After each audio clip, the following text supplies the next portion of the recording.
Gloire à Dieu encore aujourd'hui, en ce jour où nous allons parler d'un sujet vraiment très important, la puissance de la prière. La prière qui déplace les montagnes. Nous avons vu déjà combien il faut respecter un certain nombre de clés qui nous permettent de pouvoir entrer dans la présence de Dieu. Mais une fois qu'on est entré dans la présence de Dieu, il est important de pouvoir avoir la puissance pour déplacer les choses difficiles, les problèmes difficiles. Je rends gloire à Dieu ce matin de nous permettre encore une fois de nous réunir en sa présence et de recevoir ses directives, ses enseignements, ses conseils. Que tu bénisses chacun ce matin. Que tu bénisses ceux qui écoutent, que tu bénisses, Seigneur, leur famille et que tu leur permettes, Seigneur, de triompher des problèmes de la vie. Au nom de Jésus. Amen. Amen et Amen. Je dis bonjour à tous ceux qui regardent l'émission encore aujourd'hui. Que Dieu vous donne encore une fois de bénir votre famille, votre entreprise pour ceux qui en ont, votre église même, puisque la prière c'est la clé. Nous parlerons par la suite d'autres sujets sur le combat spirituel et tout. Mais aujourd'hui, j'aimerais pouvoir avancer sur les problèmes que nous rencontrons lorsque nous avons des situations que nous n'arrivons pas à régler par une prière, sans conduite. Et là, la Bible nous enseigne des choses vraiment merveilleuses, comment pouvoir déplacer, des montagnes spirituelles, des montagnes que nous avons dans notre vie, des montagnes de problèmes, des montagnes de difficultés, par la prière. Et tout est vraiment réuni dans la Bible. La Bible nous enseigne, nous donne des techniques de manière à ce que nous puissions triompher. Tout le monde veut triompher dans la vie. Donc c'est pourquoi nous allons lire d'abord dans Matthieu chapitre 21 et versets 21 et 22. Deux versets essentiels, Matthieu 21 et versets 21 et 22. Vous allez voir combien le Seigneur nous a donné des clés importantes que nous devrions suivre. La première bénédiction qu'il y a dans la prière, elle se trouve en Matthieu 21, 21. Il vous dit, Jésus leur répondit, « Je vous le dis en vérité, si vous aviez de la foi et que vous ne doutiez point, non seulement vous feriez à ce qui a été fait à ce figuier, mais quand vous diriez à cette montagne, ôte-toi de là et jette-toi dans la mer, cela se ferait. » Ce n'est pas moi qui écris ça, c'est Dieu, c'est Jésus qui parle et qui nous donne une clé importante, une possibilité de pouvoir déplacer des choses compliquées qui se tiennent devant nous. Jean chapitre 14, verset 14, j'aimerais lire ça aussi avec vous. Jean chapitre 14, verset 14. Mettez toujours votre Bible à côté si vous pouvez pour étudier, parce que ce sont une vraie école de prière que nous faisons, une étude en fonction de ce que Dieu nous montre dans la parole de Dieu. Tout est dans la Bible. Alléluia. Jean chapitre 14, verset 14, il vous dit, « Si vous demandez quelque chose en mon nom, je le ferai. » Si vous demandez quelque chose en mon nom, je le ferai. Donc en fait, Dieu répond, on dirait presque systématiquement, mais les montagnes que nous avons devant nous, les montagnes, ce sont des problèmes. Quelles montagnes? Ce n'est pas une montagne physique, une montagne de problèmes, une montagne peut-être juridique, une montagne peut-être dans la santé, un problème de santé qui dure depuis très longtemps, c'est une montagne, c'est un problème financier. Ça peut être aussi un besoin, d'être de libération dans sa vie, un problème spirituel, une addiction, quelque chose avec lequel on se bat. On se bat avec quelque chose, on n'arrive pas à régler ça. Et pour nous, c'est une montagne. Donc, j'aurai 7 points. Je ne sais pas si je pourrai tout faire aujourd'hui, mais je vais essayer de vous donner les 7 points qui nous permettent de nous baser sur la présence de Dieu pour bousculer et déplacer ce gros problème que tu as devant toi. Le premier point, c'est être seul avec Dieu. Quand nous prions, il est important d'être seul avec lui. En Matthieu chapitre 6, versets 5 et 6, nous allons voir un verset que vous connaissez, mais je crois qu'il n'était pas autant de revenir lorsque nous prions sur un sujet, lorsque nous étudions un sujet, de regarder la Bible pour voir ce qu'il nous dit. Matthieu chapitre 6, versets 5 et 6, il dit « Lorsque vous priez », c'est Jésus qui explique, ne soyez pas comme des hypocrites qui aiment à prier debout dans les synagogues et au coin des rues pour être vus des hommes. Je vous le dis en vérité, ils recevront leur récompense. Mais le verset 6 est intéressant. Il dit, mais quand tu pries, entre dans ta chambre. Ferme ta porte et prie ton Père qui est là dans le lieu secret, et ton Père qui voit dans le secret te le rendra. Il est important de commencer la prière en s'isolant. Prier ensemble, c'est important, mais si nous voulons avoir des résultats sur des situations vraiment compliquées, nous devons savoir que la présence de Dieu, nous devons la rechercher. Ça ne se trouve pas, je dirais, sur les plages, mais dans notre cœur. Ça ne se trouve pas non plus, je dirais, dans la festivité ou dans l'ambiance importante de festivité, même dans la maison, mais il faut trouver un moment de calme. Se retrouver avec Dieu seul à seul. Et à ce moment-là, c'est l'un des premiers points parce que nous devons rechercher sa présence. Rechercher la présence de Dieu, c'est rechercher donc son accord ou son approbation. En Jean chapitre 14, verset 23, nous aurons beaucoup de versets. Jean chapitre 14, le livre de Jean, chapitre 14, et le verset 23 nous parle encore de cette, je dirais, vous allez voir, Jean chapitre 14, verset 23. Est-ce qu'il nous dit? On y arrive, on y arrive. Voilà. Jésus lui répondit, si quelqu'un m'aime, il gardera ma parole et mon Père l'aimera.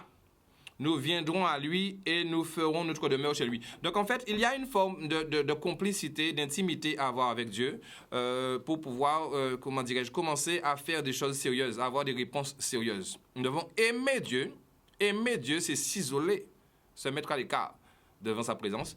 Et à ce moment-là, effectivement, il dit qu'il va accorder son Père. Jésus dit, lui et son Père, ils vont donc nous accorder les délivrances. Le deuxième point, nous avons dit le premier point, c'est être seul avec lui, avec Jésus, avec Dieu, dans la prière. Le deuxième point, c'est l'adorer. Jean chapitre 4, versets 21 à 23. Jean chapitre 4, versets 21 à 23. Vous allez voir qu'il est important d'adorer le Seigneur. Si on veut avoir des résultats, on ne peut pas, je dirais, il faut choisir qui on adore. Alors, c'est l'histoire de la femme samaritaine avec Jésus. Il dit, femme, lui dit Jésus, crois-moi. L'heure vient où ce ne sera ni sur cette montagne, ni à Jérusalem que vous adorerez le Père. Vous adorez ce que vous ne connaissez pas, et nous adorons ce que nous connaissons, car le salut vient des Juifs. Donc, vous voyez, il y a une connaissance, il faut connaître ce qu'on adore. Voilà. Et le verset 23 est important, il vous dit, mais l'heure vient, et elle est déjà venue, où les vrais adorateurs adoreront le Père en esprit et en vérité. Car ce sont là les adorateurs que le Père demande. Le verset 24 que vous connaissez, Jean 4, 24, il vous dit, Dieu est esprit, et il faut que ceux qui l'adorent en esprit et en vérité. Donc, Dieu veut que tu pries, mais que d'abord que tu t'isoles et ensuite que tu l'adores. Il faut adorer Dieu. Il faut avoir un temps pour adorer Dieu dans son cœur, le trouver. L'adoration, on n'adore pas ce qu'on ne connaît pas. C'est ce que Jésus disait à la femme samaritaine. Vous adorez, vous ne connaissez pas. Il y a beaucoup de gens qui adorent, ils ne savent pas ce qu'ils adorent. Et j'entends beaucoup les mots adore, j'adore. Je pense que nous devons savoir qui nous adorons, chacun de nous. Et le psaume 100, versets 4 et 5, va un petit peu dans le même sens. Nous voyons que dans l'Ancien Testament, David lui-même avait aussi, je dirais, des techniques d'adoration et il nous faisait comprendre l'importance surtout, l'importance de l'adoration. C'est très important. Je vais vous faire voir les points importants. Ça semble simple, mais c'est important de suivre ce schéma. Psaume chapitre 100, verset 4. Il vous dit, entrez dans ses portes avec des louanges, dans ses parvis avec des cantiques. Célébrez-le, bénissez son nom, car l'Éternel est bon, sa bonté dure à toujours, et sa fidélité de génération en génération. Nous devons entrer dans la présence de Dieu. Si nous devons demander quelque chose à Dieu, nous devons apprendre comment entrer dans la présence de Dieu. Nous avons vu dernièrement combien il faut confesser ses péchés, c'est-à-dire demander pardon et aussi s'humilier. Mais là, nous voyons qu'il est important d'entrer maintenant dans les portes de la présence de Dieu. J'aurai un enseignement très long par la suite que j'ai déjà donné plusieurs fois à l'Église, sur le tabernacle, qui est l'histoire de notre vie spirituelle. Mais vous voyez ici que nous devons connaître la volonté de Dieu concernant notre requête. C'est là le troisième point. Nous devons connaître la volonté de Dieu concernant notre requête. Quelquefois, on demande quelque chose à Dieu, mais est-ce que Dieu est d'accord? Est-ce que c'est sa volonté? On ne peut pas tout demander à Dieu et attendre des réponses. Le sujet d'aujourd'hui, c'est comment prier pour obtenir des résultats, même si c'est compliqué. Mais on ne peut pas demander à Dieu, nous ne pouvons pas le faire, c'est logique, de demander à Dieu des choses qui ne sont pas dans sa volonté. Donc nous devons apprendre à chercher la volonté de Dieu. En 1 Jean, chapitre 5, verset 14, j'aimerais lire ce verset aussi avec vous. Vous voyez, il y a beaucoup de références. Je vous invite à noter, puisque vous allez pouvoir étudier chez vous. En 1 Jean, chapitre 5, et le verset 14. Voilà. On y arrive. Il vous dit, « Je vous ai écrit ces choses afin que vous sachiez que vous avez la vie éternelle, vous qui croyez au nom du Fils de Dieu. » Donc, vous voyez que ici, nous devons chercher à connaître la volonté de Dieu. Connaître sa volonté. Nous pouvons déplacer les montagnes, mais nous devons nous assurer que nous prions sur la bonne montagne. Quelle montagne tu veux déplacer, ma soeur? Est-ce que c'est une montagne, je dirais, qui t'empêche d'aller, être dans le péché? Nous savons bien que ce n'est pas la volonté de Dieu. Nous n'allons pas voir cette montagne se déplacer par la prière. De toute façon, bien souvent, il n'y a pas de montagne pour ça. Mais, en tout cas, lorsque nous avons un problème important, comme je l'ai nommé tout à l'heure, cherche ta montagne, il y en a devant vous, et déplace-la. Dans la relation avec Dieu, on peut savoir si la montagne qui est devant nous est concernée. Psaume 66, verset 18, nous voyons aussi, j'en ai parlé déjà la semaine dernière, combien il est important, Psaume 66 et le verset 18. Psaume 66, verset 18. Voilà. Il vous dit, on y est, Psaume 66, verset 18. Si j'avais conçu l'iniquité dans mon cœur, le Seigneur ne m'aurait pas exaucé. David disait que s'il avait conçu l'iniquité dans son cœur, le Seigneur ne l'aurait pas exaucé. Donc ça veut dire que nous devons nous débarrasser. C'est pourquoi j'ai fait les 2 premiers enseignements avant. Nous devons nous débarrasser de ce qui nous empêche d'entrer dans sa présence. Nous voyons ici que David disait, si je suis dans le péché, si j'aime le péché, si j'entretiens, parce que nous péchons, nous ne devons pas aimer, nous devons le confesser, le dire à Dieu.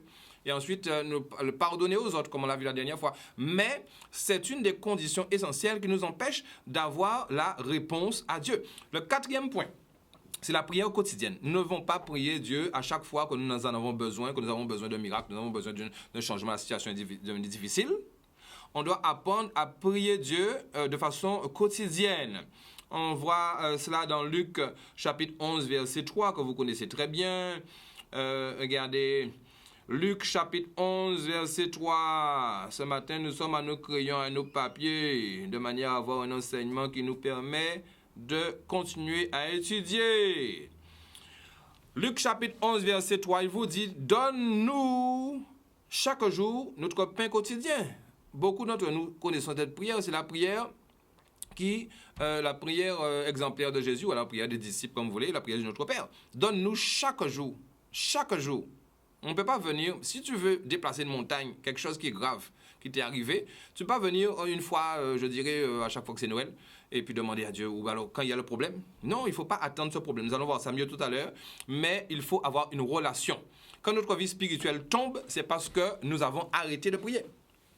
Quand on prie chaque jour, on construit une sorte de compte.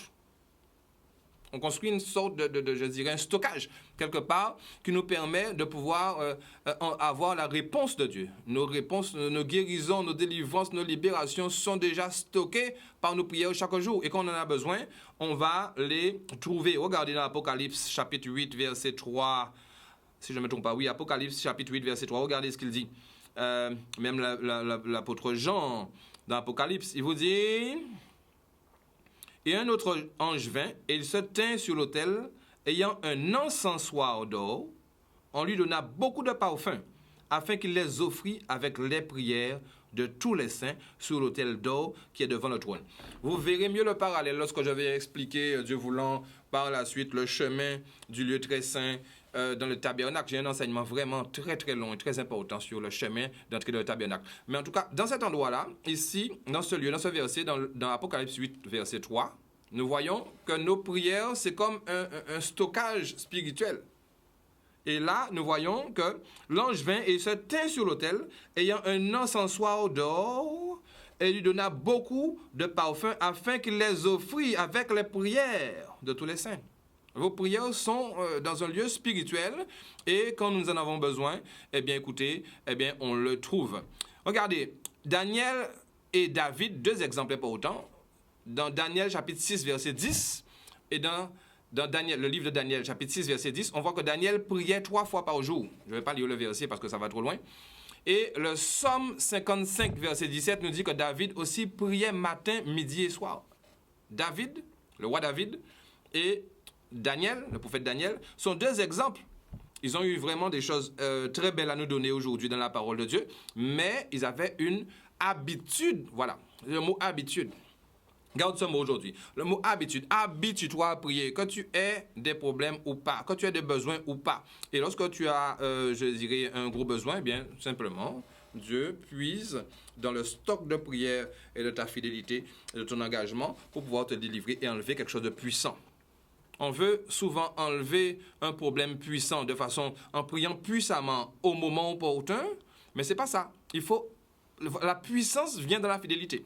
Donc voilà, j'aimerais qu'on passe au 5e point, parce qu'on a 7 points, c'est pour ça que je vais un peu vite, les 7 points qui nous permettent de pouvoir sortir des problèmes difficiles. Le sang de Jésus, c'est le 5e point. En Hébreux chapitre 10, verset 19, je vais lire quand même ce verset avec vous. Hébreux chapitre 10, verset 19, nous voyons à quel moment... Et aussi, vous allez voir aussi chez vous en Hébreux chapitre 4, verset 16, ce sont 2 versets importants. Mais Hébreux chapitre 10, verset 19, vous verrez l'importance du sang de Jésus. Il vous dit, ainsi donc, frères, puisque nous avons au moyen du sang de Jésus une libre entrée dans le sanctuaire. C'est le sang de Jésus qui est votre porte d'entrée.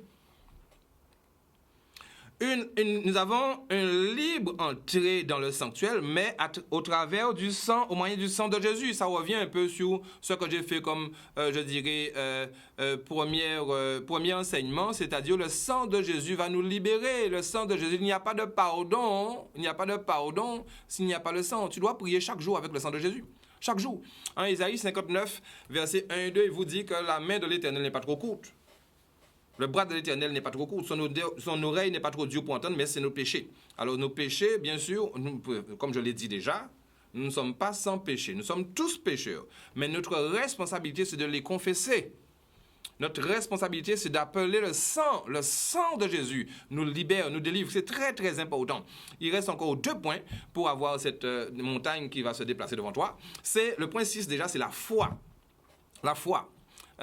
La foi, je ferai les 7 niveaux de la foi. Bientôt, je vais vous montrer aussi les 7 niveaux de la foi par enseignement. Mais ici, la foi, dans Marc chapitre 11, versets 21 à 24, il vous dit que la foi déplace les montagnes. La foi, il vous dit que si vous aviez la foi de Dieu, vous auriez déplacé les montagnes.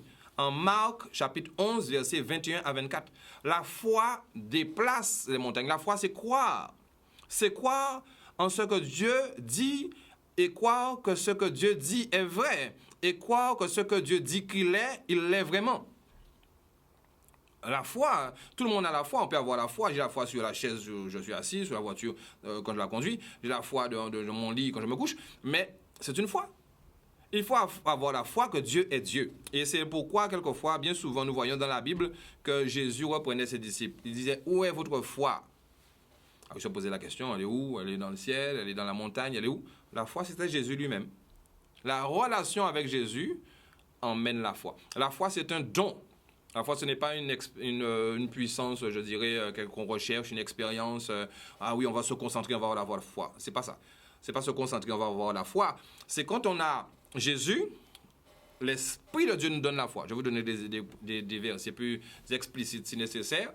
Mais lorsqu'on a la présence de Dieu, emmène la foi. C'est un don. La foi, c'est un don. Et donc, la foi, c'est important pour voir notre prière se déplacer les montagnes. Le dernier point, c'est l'autorité. On ne peut pas prier sans autorité. L'autorité du nom de Jésus. C'est pas toi, tu n'as pas d'autorité. J'aime bien prendre l'exemple, je dirais, d'un policier qui est dans la rue et il n'a pas de vêtements. Il a un vêtement normal, quoi. Il a un vêtement habituel, mettons de maison ou de ville. Et là, il voit un grand camion qui passe et qu'il lève la main et il espère que le camion va s'arrêter. Non, le camion ne va pas s'arrêter pour la seule raison qu'il n'a pas le vêtement. C'est un policier. Il a le droit, mais le vêtement. Donc, c'est pareil pour nous.